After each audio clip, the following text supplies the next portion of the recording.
몸길이 약 4m, 양쪽 지느러미 너비 6m, 몸무게 최대 2톤에 이르는 만타가오리.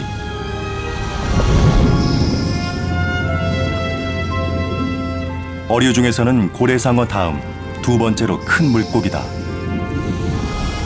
무리 중에는 대부분이 검은 희귀종 블랙 만타가오리도 끼어 있다. 녀석들은 매일 아침 줄지어 한 곳으로 모인다.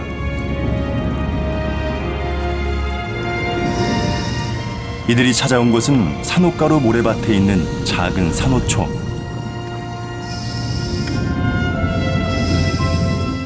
만타가오리들이 매일 아침 이 작은 산호초를 찾아오는 이유는 무엇일까?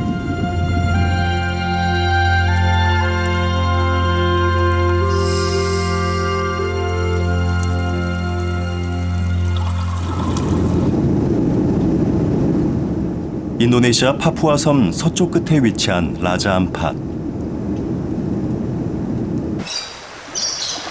4개의 큰 섬과 1,500여 개의 크고 작은 섬들로 이루어져 있다.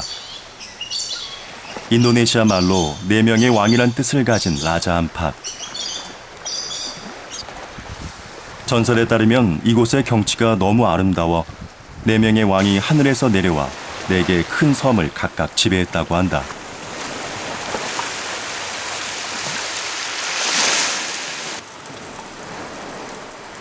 산호가루로 이루어진 모래섬 물속. 헬멧처럼 생긴 헬멧 고등이 먹이를 찾고 있다.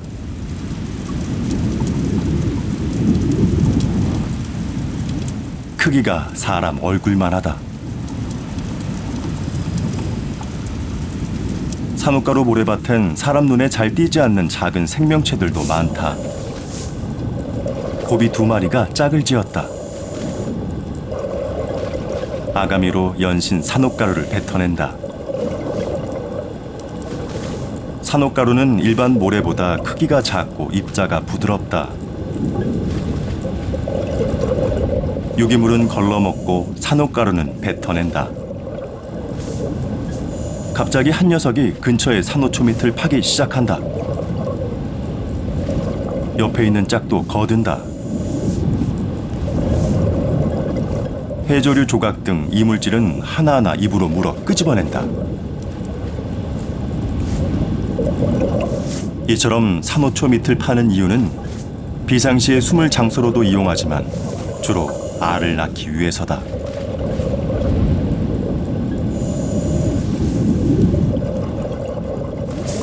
힘찬 꼬리치기로 마무리해 보금자리를 완성했다.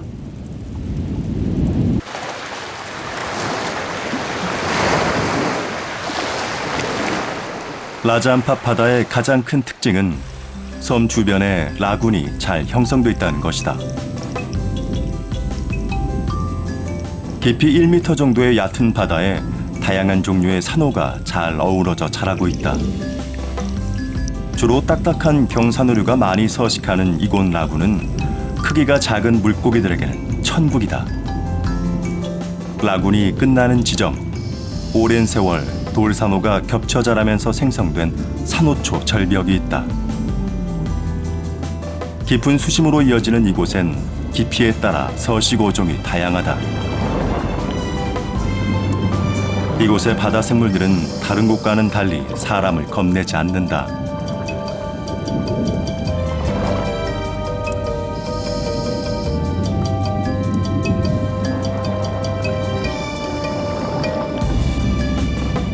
산호초 절벽 수심 30m 지점. 몸길이 약 30cm 정도인 서전피쉬가 무리지어 있다. 보통 수심 10m에서 30m 사이에는 이처럼 크기가 큰 어종들이 모여 사는데 수천 마리가 무리지어 바다 전체에 물고기 벽을 이루고 있는 장면도 자주 눈에 띈다.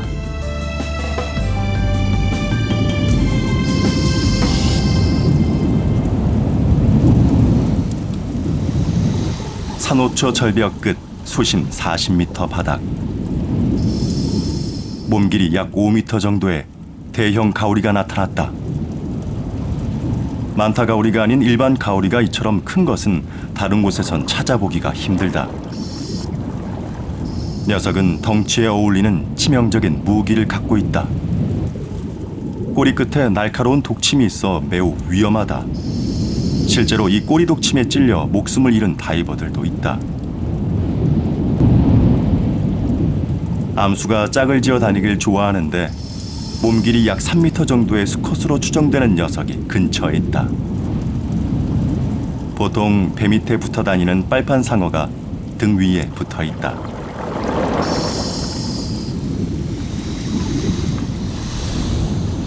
치명적인 무기, 꼬리 독침을 갖고 있는 녀석. 사람도 겁내지 않는다.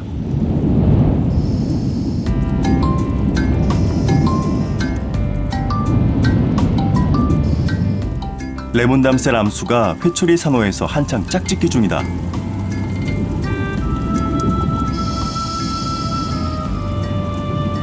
산란을 마친 암컷은 미련 없이 떠난다.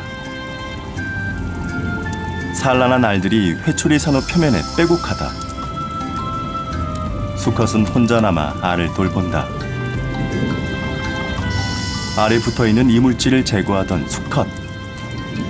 산호 줄기를 자세히 살펴 알이 붙어있지 않은 빈자리를 찾아냈다. 부착조리를 입으로 쪼아 청소한다. 새로 알을 붙이기 위해서다.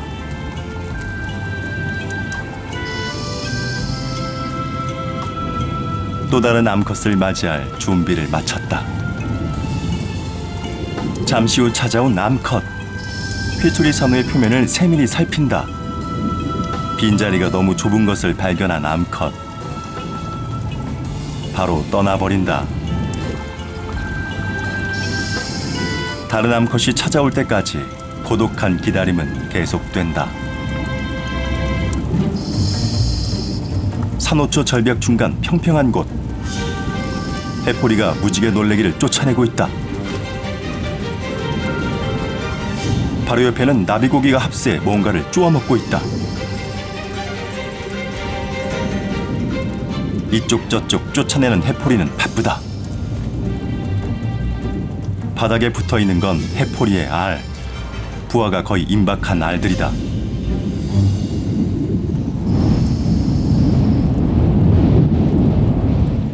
아비의 지극한 보살핌으로 무사히 부화한 치어들은 어느 정도 성장할 때까지 산호초 주변의 안전한 곳에 모여 군집 생활을 한다.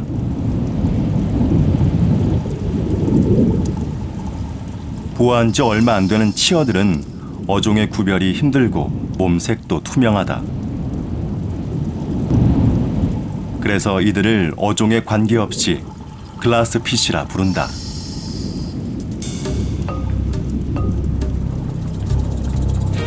글라스피쉬 움직임이 갑자기 빨라졌다.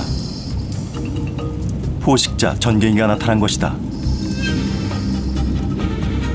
순간 속력이 매우 빠른 전갱이. 한 번 하강에 한 마리씩 잡아먹는다. 포식자들의 눈을 피해 안전할 것으로 생각한 산호초밑. 하지만 여러 그룹의 글라스피쉬가 함께 살기엔 너무 좁다.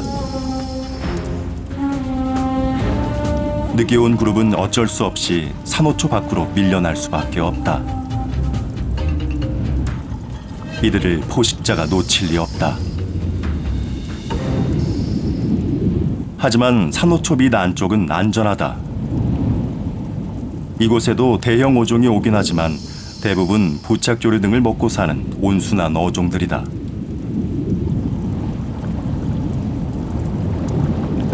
테이블 산호 밑은 다자란 소형 어종의 안식처. 금강발이 암수가 무리지어 있다. 뿔산호 주변에도 작은 어종들이 많이 모여 있다. 유사시 숨을 장소로 뿔산호 틈만큼 좋은 곳은 없기 때문이다. 제법 큰 돌산호 밑. 휴식을 취하고 있는 녀석은 이 바다 최고의 포식자 워베공 샤크. 몸 길이가 약 2m나 된다. 입의 좌우 길이는 약 30cm 정도로 매우 크다. 아가미 위 눈 옆에 있는 건 귀다. 머리 크기에 비해 눈은 매우 작다. 낮에는 활동을 잘 하지 않는 워베공 샤크. 산호초 밖으로 나온다. 상어는 부레가 없어 지느러미의 힘만으로 헤엄을 쳐야 하기에 몸의 움직임이 크다. 때문에 바닥 가까이 헤엄치며 수시로 바닥에 내려앉는다.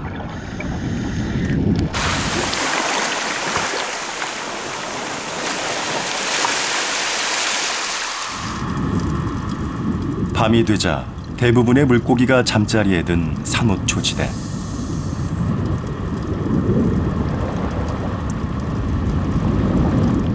뿔산호 속에는 작은 어종들이 모여있고 덩치가 큰 녀석들은 산호초 틈이나 밑에 잠자리를 잡았다.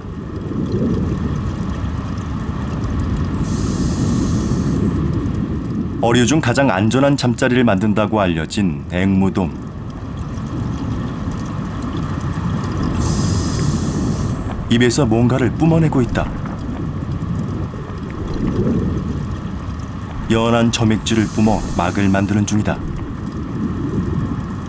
점액질 막은 앵무돔 몸 전체를 둘러싸고 있어 포식자의 눈을 속이기 쉽고 침입자가 있을 땐 막이 먼저 찢어지므로 사전 인지에도 큰 도움이 된다.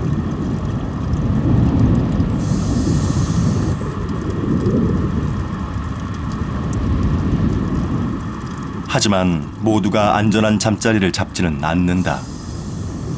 유니콘피쉬는 산호초 주변을 맴돌고 있다. 보거는 나 잡아봐라 하듯이 뿔산호 옆에 떠서 자고 있다. 독성이 강한 물질을 갖고 있어 포식자가 두렵지 않은 것이다.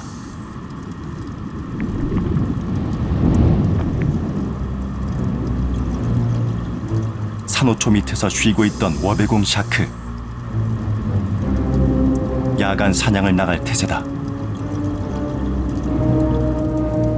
바로 옆에 있던 유니콘피쉬. 아무 생각 없이 다가간다.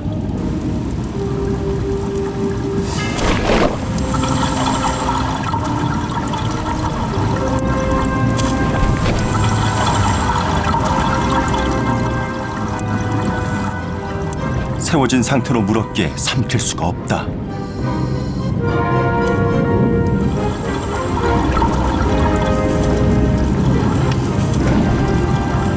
강한 이빨로 유니콘피쉬의 머리뼈를 씹는다.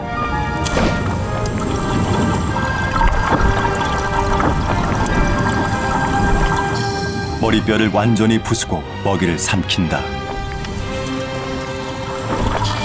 하지만 크기가 너무 커 아직 입안에 있다.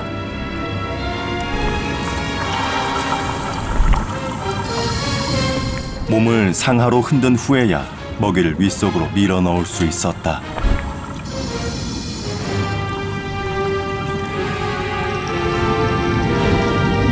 잠시 후 본격적으로 야간 사냥에 나선 워베공 샤크.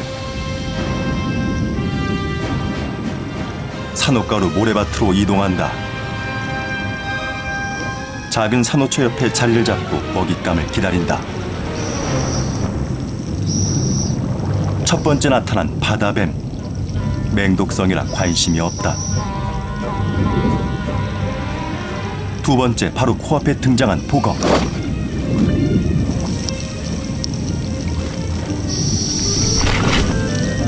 바다뱀 못지않게 강한 독성을 가진 것을 알고 있는 듯 심한 거부감을 보인다.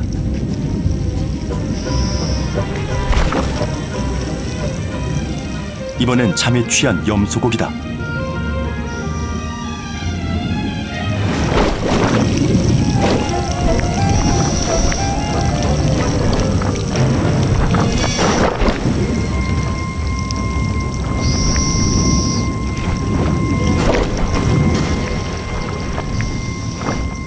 마지막으로 잡은 약 40cm 크기의 유니콘피쉬. 옆으로 누운 상태로 물었지만 너무 커서 한 입에 삼킬 수가 없다. 이번에도 몸을 흔들어 먹이를 완전히 삼킨다.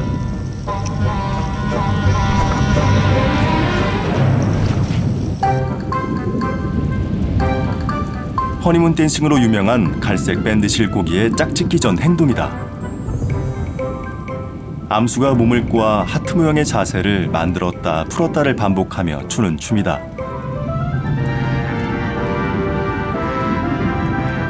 허니문 댄싱이 한창 무르익을 쯤 갑자기 등장한 불청객 라이온 피씨. 카디날 피씨를 노리고 온 것인데 가볍게 사냥에 성공한다. 이번엔 제법 큰 담셀 피씨. 너무 커서 꼬리 부분이 입 밖으로 삐져나와 있다.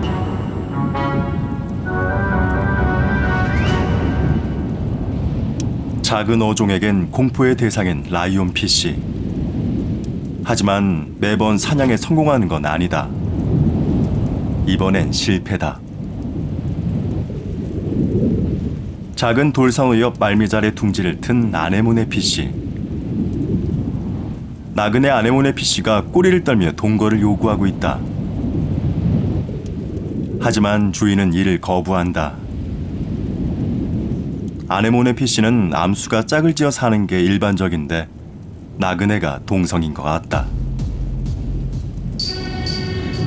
바로 옆 돌산호 밑에서 이 상황을 지켜보고 있는 프로그 피씨.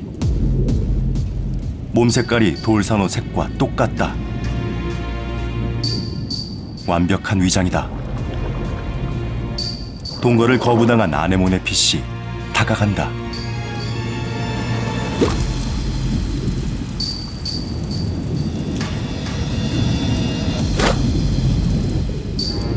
이곳처럼 작은 돌산호 밑은 어린 물고기들의 은신처다.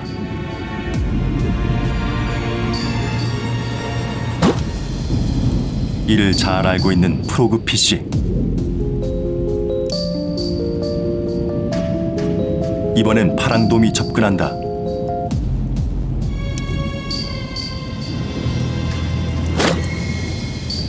약 10cm 거리에 있는 파랑돔을 흡입하는 데 걸리는 시간은 불과 0.01초 정도.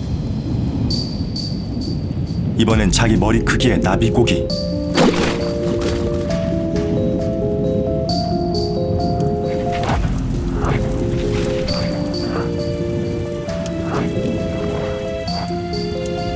나비고기의 포식을 마지막으로 녀석은 잠자리로 들어간다.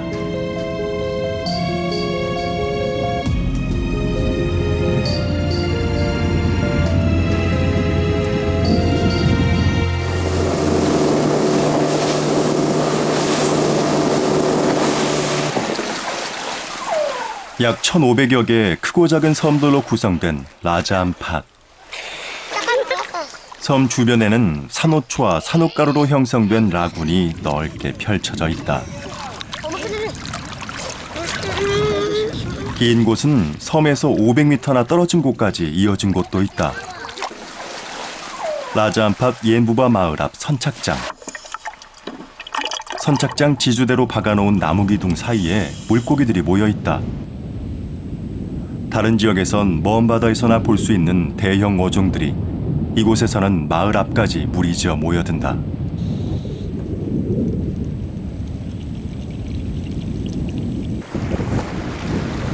따라서 이곳 사람들은 고기잡이를 위해 멀리 가지 않는다. 전문적인 낚시 도구도 필요 없다. 낚싯대도 없이 낚시바늘 하나와 줄만 있으면 된다.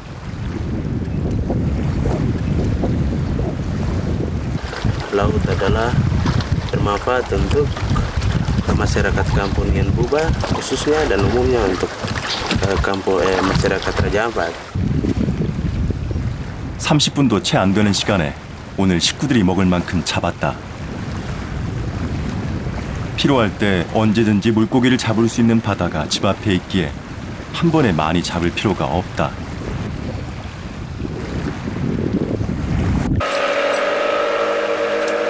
라자암팟 중심지 바다 한가운데 지름이 약 500m 정도로 큰 원형 라군이 형성되어 있다.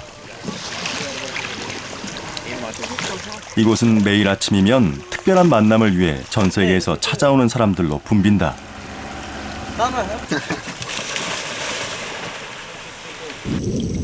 모래섬 끝 수심 23m 지점. 기다리던 만타가오리가 나타났다. 주변에 흩어져 기다리던 다이버들이 일제히 모여든다.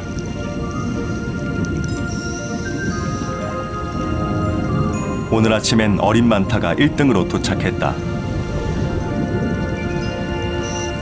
머리 지느러미를 돌돌 말아 전속력으로 헤엄쳐 온 것이다. 목적지인 작은 산호초 앞에 도착하자 머리 지느러미를 풀고 어린 물고기들의 환대를 받는다.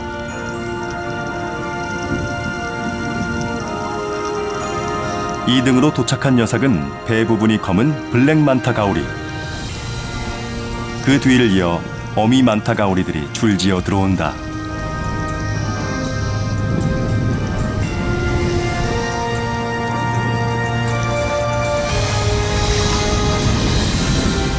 모두 모여 작은 산호초 주변을 빙글빙글 돌기 시작한다.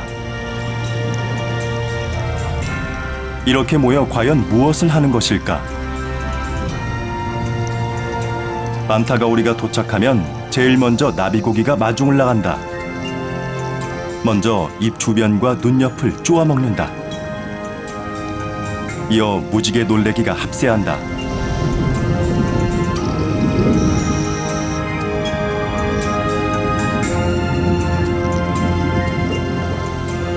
표면적이 넓은 만타가오리의 몸에는 각종 기생충이 많이 붙어 산다. 기생충은 작은 어류들이 가장 좋아하는 먹잇감. 만타가오리는 작은 물고기들이 먹기 좋게 천천히 헤엄친다. 만타가오리가 매일 아침 이곳을 찾는 이유는 몸 청소를 받기 위해서였다. 이 모습을 보기 위해 세계 각국의 다이버들이 찾아오는 것이다.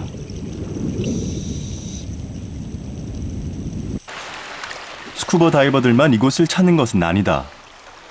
수면에도 사람들이 있다. 공기통을 사용하지 않는 프리다이버다. 공기통을 사용하는 스쿠버 다이버는 수중에서 공기방울을 발생시킨다. 공기방울은 만타가오리를 놀라게 하기에 스쿠버 다이버의 접근은 금지되어 있다. 하지만 프리다이버들에겐 근접이 허용된다.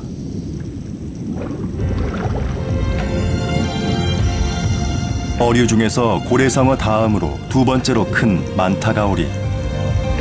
큰 덩치에 어울리지 않게 플랑크톤을 걸러먹고 산다. 성질 또한 매우 온순하다.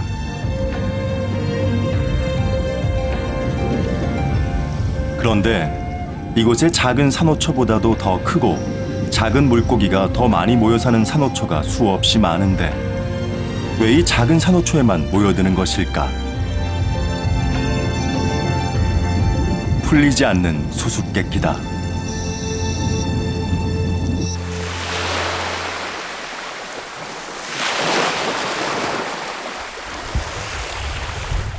라잔팟 해역에는 바다 한가운데 산호가루로 이루어진 모래섬이 곳곳에서 발견된다.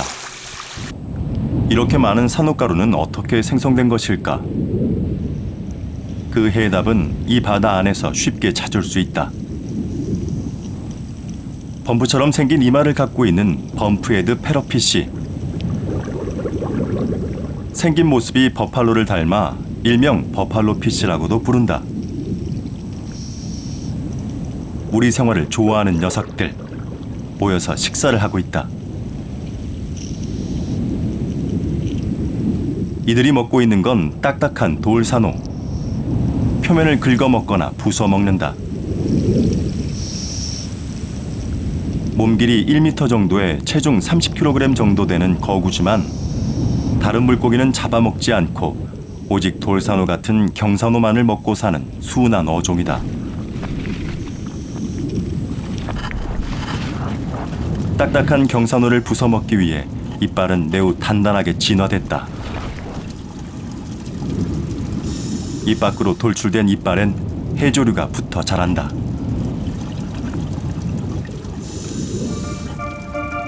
범프헤드 패러피쉬에게 경산어 종류는 모두 먹잇감이다. 경도가 강한 돌산어는 겉을 갉아먹고 뿔산어는 끝을 부러뜨려 먹는다. 수많은 경산어 종류 중 범프헤드 패러피쉬가 가장 좋아하는 먹이는 부채산어다. 부채 모양처럼 잔가지를 많이 가지고 있는 부채산어.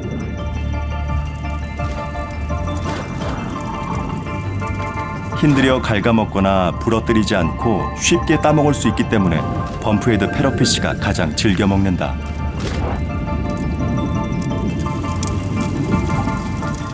잔가지를 다 따먹힌 부채산어. 굵은 줄기만 남았다. 범프헤드 패러피쉬는 왕성한 소화력을 가졌다. 돌산어를 부숴먹는 도중 좀 전에 먹은 것이 소화되어 배설된다. 돌산어의 유기물은 범프헤드 패러피쉬의 위장에서 모두 흡수되고 석회질만 분말 상태로 배출된다.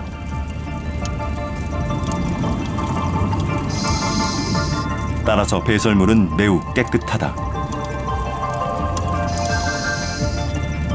범프헤드 패러피쉬 한 마리가 배설하는 산호가루의 양은 연간 약 1톤 정도 되는 것으로 알려져 있다.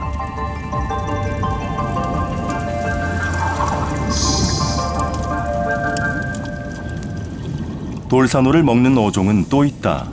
앵무돔도 그중 하나. 화려한 색으로 몸단장을 한 녀석이 수컷이고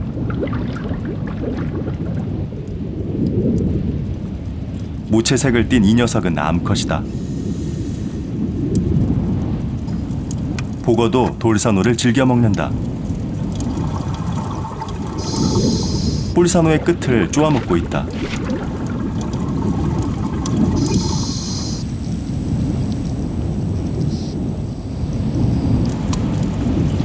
타이탄 트리거피쉬도 이 바다에서 산호가루를 만드는 물고기 중 빼놓을 수 없는 1등 공신이다.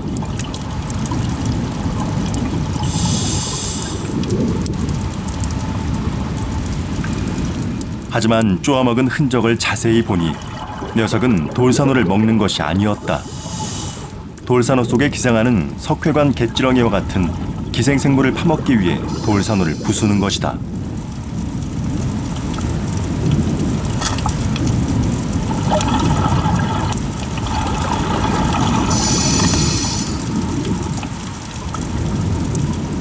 갑자기 먹이 활동을 중지하는 타이탄 트리거피쉬.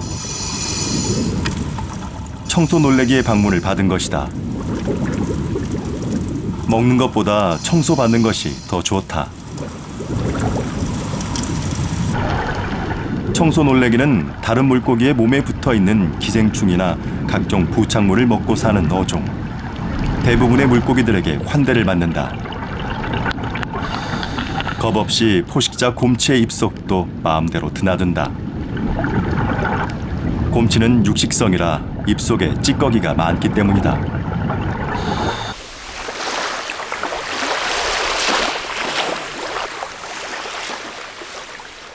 라자 암팟의 섬 대부분은 열대 우림으로 이루어져 농사지을 땅은 물론이고 집지을 땅도 마땅치 않다. 그래서 이곳 주민들은 바닷가 좁은 땅에 집을 짓거나 해안 백사장에 수상가옥을 많이 짓는다. 산호가루로 형성된 해변은 큰 힘을 들이지 않고 수상가옥을 지을 수 있다. 산호가루는 입자가 부드러워 나무 기둥을 쉽게 박을 수 있기 때문이다. 연중 기온이 섭씨 30도 내외인 이곳 날씨에 수상가옥은 쾌적한 주거 공간을 마련해 줄 뿐만 아니라 모기나 해충의 피해가 적어 매우 유용하다.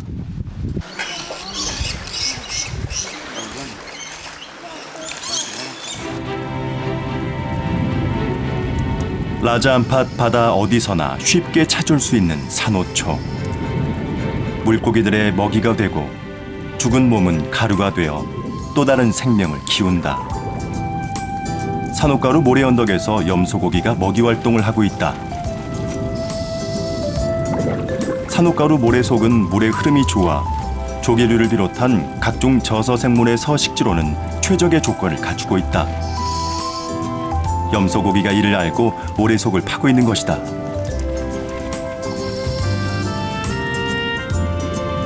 그런데 염소고기의 먹이 활동엔 항상 따라다니는 녀석들이 있다. 힘들이지 않고 염소고기가 찾아낸 먹잇감을 훔쳐먹는 녀석들이다.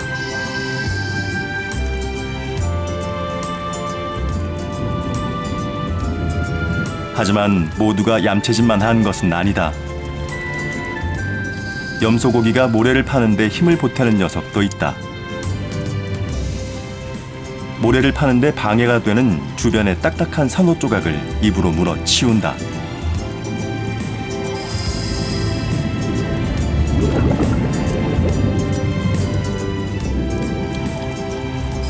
생존을 위한 공동 작업이다.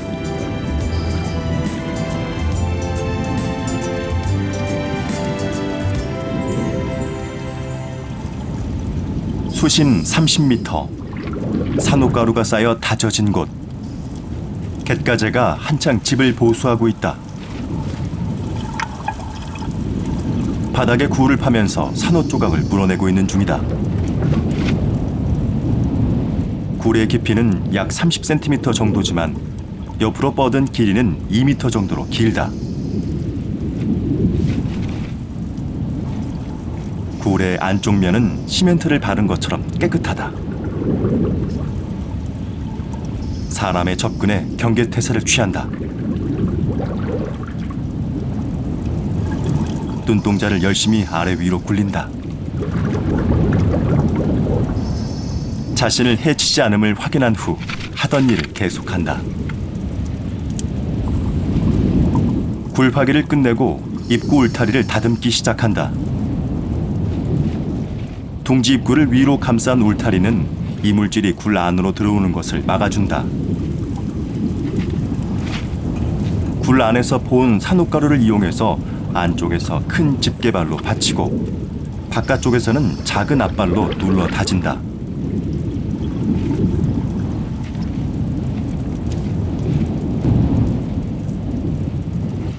그런데 신기하게도 입구 울타리가 탄력이 있다. 산호가루를 다져 만든 것인데 어떻게 고무처럼 탄력이 있을 수 있을까?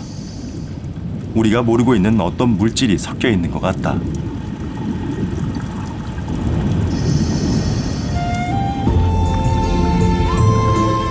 바닥에 머리를 빼쭉 내민 녀석들은 가드닐. 정원의 풀잎처럼 보이는 장어라 해서 붙여진 이름이다. 전갱이 때가 지나가자 일제히 집 안으로 숨는다. 겁이 많아 몸 전체가 집 밖으로 나오는 경우는 절대로 없다. 머리만 내밀고 지나가는 플랑크톤을 잡아먹는 순한 종이다.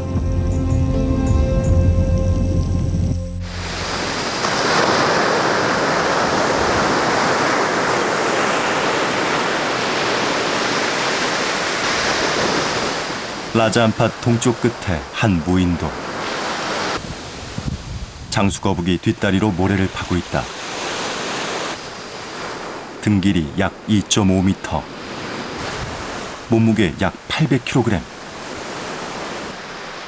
지구상에 사는 거북류 중 크기가 가장 큰 거북이다.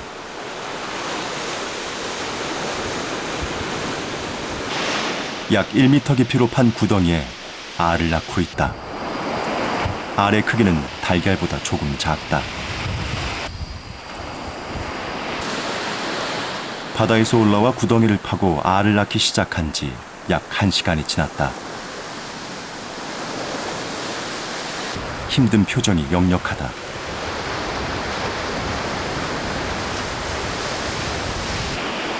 약 2시간 동안 100개 정도의 알을 낳은 후 뒷다리로 모래를 파 알을 덮기 시작한다.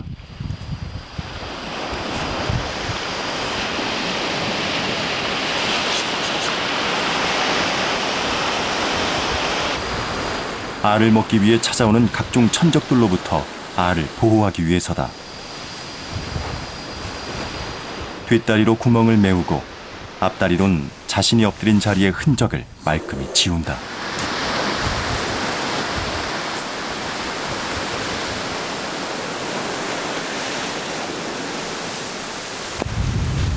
이제 바다로 돌아갈 시간.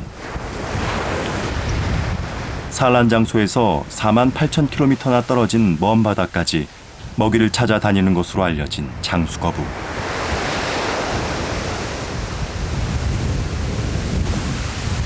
수심 1000m 깊이까지 잠수하기에 평상시 바다에서 찾아보기가 매우 힘들다.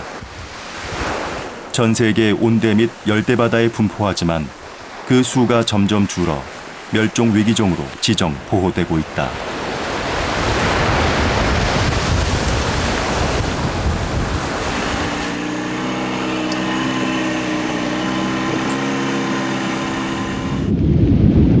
산호초 근처 바닥에 굴을 파고 사는 어종은 많다. 그들 중 바다 생물 최고의 건축사 조피씨가 있다. 뿔산호 조각이 섞인 모래밭이 주 서식처. 큰 머리에 비해 몸통과 꼬리 부분은 가늘다. 겁이 많아 집을 벗어나는 경우는 거의 없고 항상 경계심을 늦추지 않는다.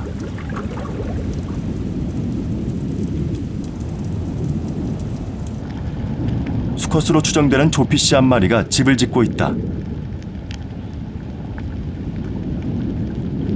조피씨의 집 짓기는 먼저 큼직한 구덩이를 판 후 시작된다. 구덩이 속에는 약 20cm 깊이의 방이 이미 만들어져 있었다.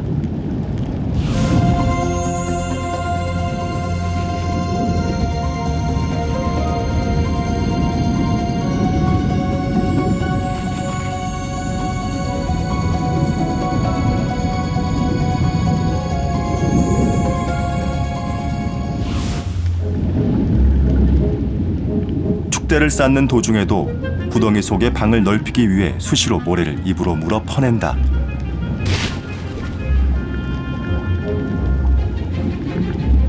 그리고 또다시 축대를 쌓기 시작한다. 축대 재료는 주변에 있는 산호 조각이나 조개 껍질 등 무엇이든 이용한다.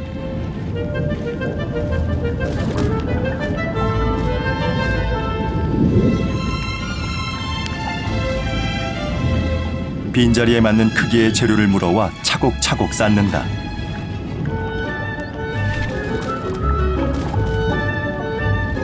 큰 것과 작은 것을 골고루 배치해서 최대한 빈틈이 없게 한다.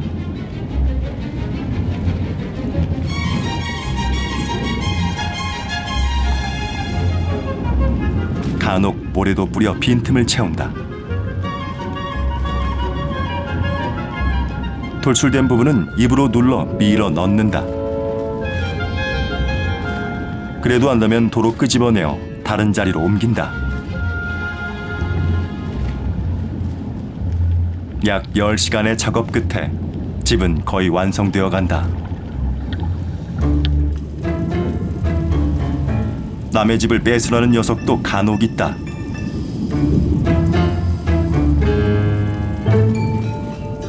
집을 뺏으려고 머리를 쳐박는 침입자.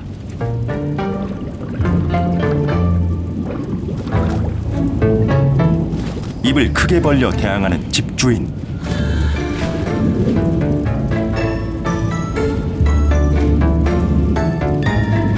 두 녀석 모두 한치의 양보도 없다.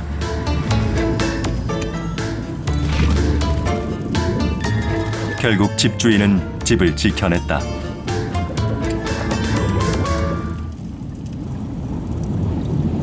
며칠 전 힘들여 집을 완성한 조피씨. 집을 뺏으러 온 녀석일까? 다른 조피씨 한 마리가 주변을 계속 맴돌고 있다.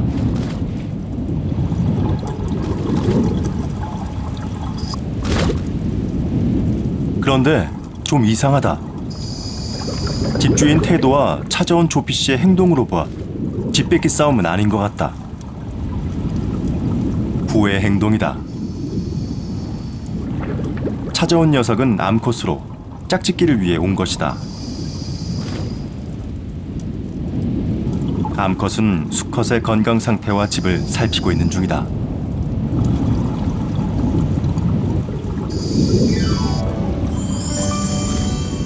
약 5분 후 수컷의 집으로 들어가는 암컷. 수컷은 잠시 망을 본 뒤 집 안으로 들어갔다. 며칠 후 암컷은 수컷의 입에 알을 낳은 후 떠나고 수컷은 일주일간 입속에 알을 품어 새끼를 탄생시킨다.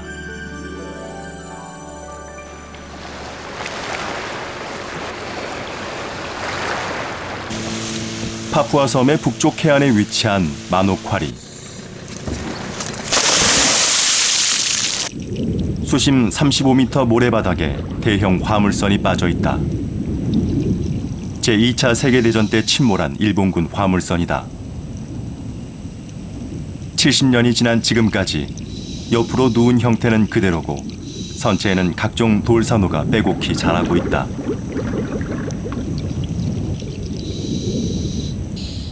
(70년간) 자란 크기가 1m 정도밖에 되지 않는다.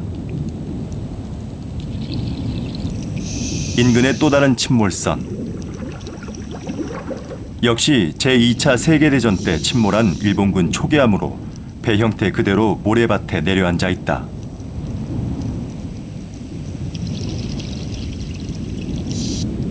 선실한 바닥에는 산호가루가 가득 찼다. 이곳에 고비와 장림새우가 바닥에 구멍을 뚫고 동거 생활을 하고 있다.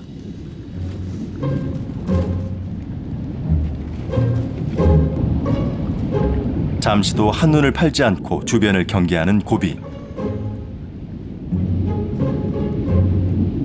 열심히 청소에만 전념하는 장림새우. 장림새우의 앞다리는 모래를 퍼나르기 좋게 굴삭기처럼 끝이 넓게 퍼져 있다. 뿐만 아니라 모래가 빠져나가지 않게 가느다란 선모가 촘촘히 나 있다.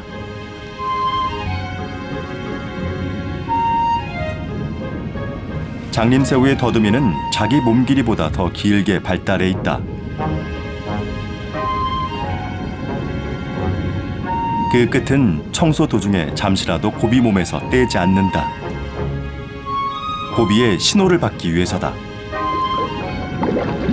꼬리를 흔들며 신호를 보내는 고비의 몸짓에 따라 장림새우는 행동한다. 근접 촬영을 위해 카메라가 다가간다. 1단계 경계태세. 장림새우는 굴입구에 대기하며 다음 신호를 기다린다.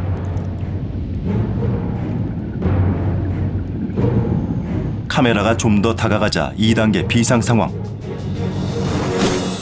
바로 구멍 속 깊이 들어간다.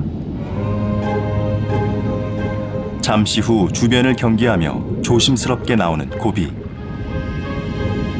장림새우는 비상해제 신호가 떨어지자마자 바로 청소를 시작한다.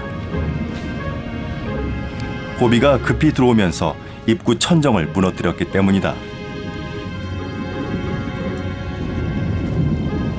한 집에 같이 사는 종이 다른 두 녀석.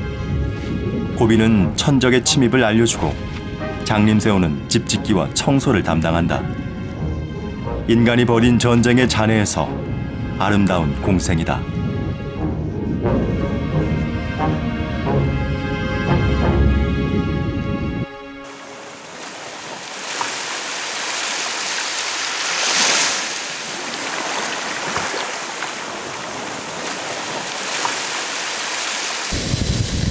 장수거북이 알을 낳은 지 62일째.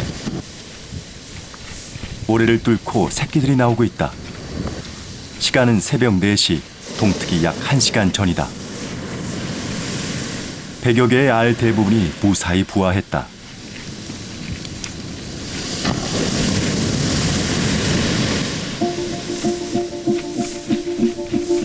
단 몇 분의 시차도 없이 동시에 부화한 새끼들. 서둘러 나가려다 한 녀석이 뒤집어졌다.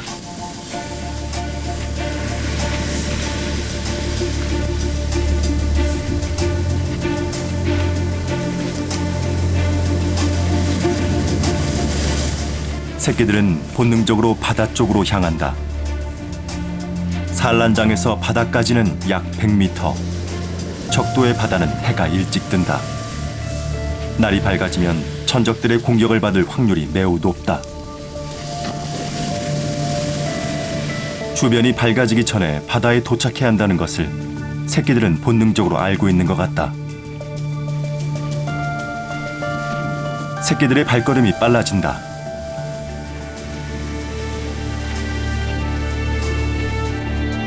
마침내 도착한 바다.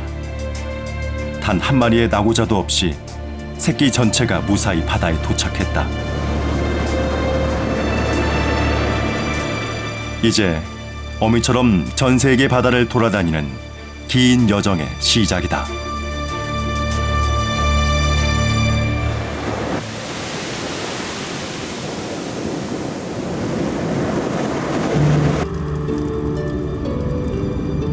보름달이 뜬 깊은 밤. 돌산호가 우윳빛의 물질을 뿜어내고 있다. 돌산호 수컷의 방정이다.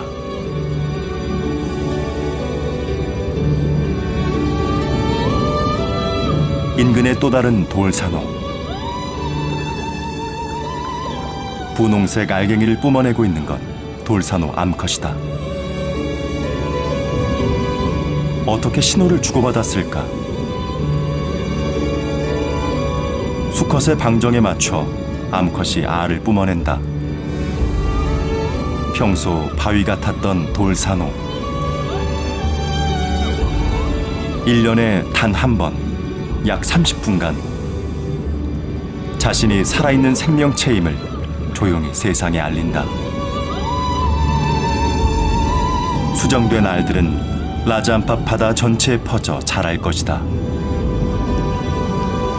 그래서 수많은 물고기의 은신처가 되고 때론 산란터가 되기도 하고 심지어 먹잇감마저 되는 산호초. 이곳 라자안파 바다의 가장 큰 선물이다.